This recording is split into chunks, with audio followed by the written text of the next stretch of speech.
একবার এক রাজা তার দরবারের পণ্ডিত মশাইয়ের কাছে একটা প্রশ্ন করলো।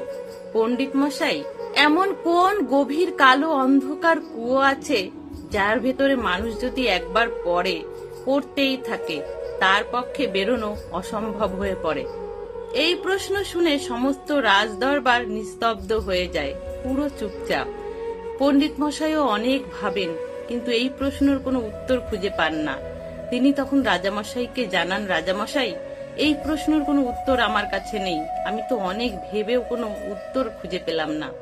রাজামশাই তখন বলল, আচ্ছা ঠিক আছে, আমি আপনাকে 7 দিন সময় দিলাম। এই 7 দিন আপনি ভাবুন, খুব ভাবুন, আশেপাশের লোকজনদের কাছেও জিজ্ঞাসা করুন, তারপরে এসে আমাকে এই প্রশ্নের উত্তর দিন। পণ্ডিত মশাই একদমই নিরাশ হয়ে পড়লেন, কারণ এই রাজদরবারের কাজ ছাড়া তার কাছে আর কাজ নেই। কিন্তু তিনি ভেবেই পাচ্ছিলেন না যে এত কঠিন প্রশ্নের কি জবাব হতে পারে। পণ্ডিত মশাই রাজদরবার থেকে বেরিয়ে চিন্তিত মনে মাথা নিচু করে তার বাড়ি ফিরছিলেন। সেই বাড়ির পথেই পড়ে একটা শ্মশান। সেই শ্মশানে কদিন ধরে হলো এক সন্ন্যাসী বাবা এসে থাকছেন। পণ্ডিত মশাইকে চিন্তিত মনে ফিরতে দেখে সেই সন্ন্যাসী বাবা পণ্ডিত মশাইকে জিজ্ঞাসা করলেন, পণ্ডিত মশাই, আপনাকে এত চিন্তিত দেখাচ্ছে কেন? পণ্ডিত মশাই বেশ কিছুক্ষণ চুপ করে রইলেন। তারপর রাজার করা প্রশ্ন সন্ন্যাসীকে জানালেন, আর এটাও সন্ন্যাসীকে বললেন যে রাজামশাই বলেছে 7 দিনের মধ্যে যদি এই প্রশ্নের উত্তর আমি না দিতে পারি তাহলে আমাকে রাজ্য থেকে তাড়িয়ে দেবে। আমি তো এই রাজদরবারের কাজ ছাড়া অন্য কিছু জানিও না, কোথায় যাব আমি কিছুই ভেবে পাচ্ছি না। সন্ন্যাসী বাবা রাজার মুখে এই কথা শুনে একটু মৃদু হাসলেন। তারপরে বললেন, পণ্ডিত মশাই, আপনি রাজার কথা একদমই ভুলে যান। আর শুনুন, আমার কাছে একটা পরশ পাথর আছে। সেই পরশ পাথর দিয়ে আপনি যে ধাতুতে ছোঁয়াবেন সেটাই সোনায় রূপান্তরিত হবে। সেই পরশ পাথর আমি আপনাকে দিয়ে দেব। তখন আপনার কাছে অনেক সোনা থাকবে। তখন আপনার আর রাজার দরকার কি?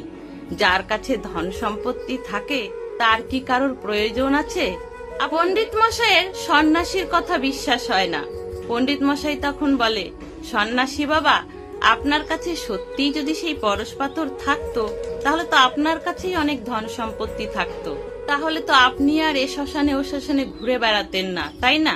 সন্ন্যাসী বাবা তখন বলে, পণ্ডিত মশাই, আপনার কথা ঠিক, কিন্তু আমি যে সন্ন্যাসী, ধন সম্পত্তি দিয়ে আমার কি হবে? এসবে যে আমার কোনো লোভ মোহ নেই। ও পরশ পাথর আমি আপনাকেই দিয়ে দেব। তারপর সেই সন্ন্যাসী বাবা বলেন যে তবে আমার একটা শর্ত আছে, সেই শর্ত যদি আপনি পূরণ করেন তাহলেই পরশ পাথর আপনাকে দেব। পণ্ডিত মশাই কিছুক্ষণ ভাবলেন, তারপরে তিনি রাজি হয়ে গেলেন। বললেন, আচ্ছা ঠিক আছে, আপনার যা শর্ত আছে আমি মেনে নিতে রাজি আছি। সন্ন্যাসী বাবা তখন বলেন যে পণ্ডিত মশাই, ওই যে দূরে দেখছেন একটা ভেড়া বাঁধা আছে, ওই ভেড়ার দুধ আপনাকে খেতে হবে। পণ্ডিত মশাইয়ের একটু অদ্ভুত লাগলো। তারপর তিনি ভাবলেন যে আর এমন কি ব্যাপার, সামান্য এই ভেড়ার দুধ খেলে যদি আমি পরশ পাথর পাই তারপর তো আমার কাছে অনেক সোনা থাকবে, রাজার দয়ায় আর বাঁচতে হবে না। এই সমস্ত ভেবে পণ্ডিত মশাই রাজি হয়ে গেলেন। পণ্ডিত মশাই রাজি হওয়ার পরে দুজন তখন ভেড়ার কাছে যেতে লাগলো। কিছু দূর যাওয়ার পরে সন্ন্যাসী বাবা আবার বললেন যে আমার আর একটা শর্ত আছে। পণ্ডিত মশাই বলল, কি শর্ত বাবা? সন্ন্যাসী বাবা তখন বললেন যে ওই ভেড়ার দুধ প্রথমে আমি খাবো, তারপরে সেই পাত্রে তুমি খাবে, আমার মুখের উষ্ঠ তোমাকে খেতে হবে। তখন পণ্ডিত মশাইয়ের মনে একটু ঘৃণার ভাব উদয় হলো। পণ্ডিত মশাই ভাবলেন যে আমি একজন ব্রাহ্মণ, আর এই সন্ন্যাসী কোন জাতের তাও আমি জানি না, শেষে কিনা ও যে পাত্রে খাবে সেই পাত্রে আমাকে খেতে হবে। কিন্তু পণ্ডিত মশাই সোনার লোভে সে রাজি হয়ে যায়। আবার কিছু দূর যাওয়ার পরে সন্ন্যাসী বাবা বলে, পণ্ডিত মশাই, আমার আর একটা শর্ত আছে। পণ্ডিত মশাই জিজ্ঞাসা করে যে কি শর্ত বাবা?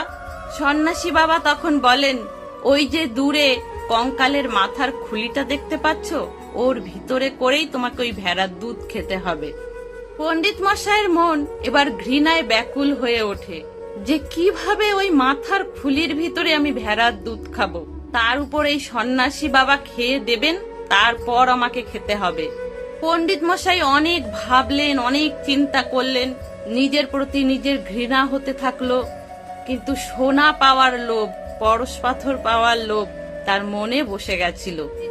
পণ্ডিত মশাই তখন সন্ন্যাসী বাবাকে বললেন, ঠিক আছে সন্ন্যাসী বাবা, আপনার অর্ধেক খাওয়া ভেড়ার দুধ আমি ওই মাথার খুলিতে করেই খাবো।